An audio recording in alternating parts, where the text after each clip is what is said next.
Cerdded ar y carped coch.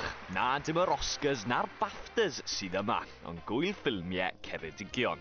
Bwriad yr wyl yma yw rhoi cyfle i ddysgwyr cynradd ac uwchradd i dangos i ffilmiau maen nhw wedi creu yn y dosbarth ar y sgrin fawr. Wel, dros yr wythnos diwethaf maen nhw wedi creu animeddiadau a ffilmiau effeithiol ac yn y blaen, felly mae'n amrywiaeth o ffilmiau gyda ni'n rhan o'r wyl yma. Dyma'r tro cyntaf i'r wyl cael ei chynnal ac mae dros 1000 o blant Ceredigion wedi bod yn cymryd ran.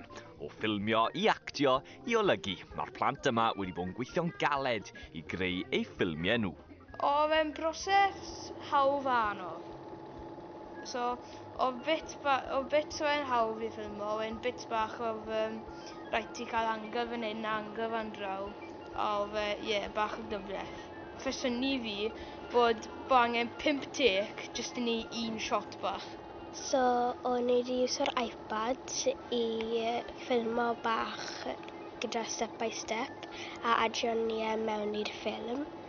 A roedd e'n eitha galed i gwneud e.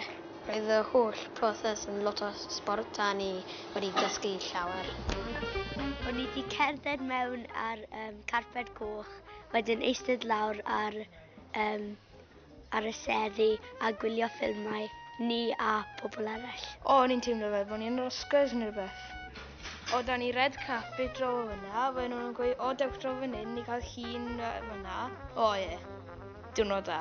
O Ceredigion i California tybed, pwy a gwyr falle bydd ambell un yma yn troedio carped coch yr Oscars yn y dyfodol.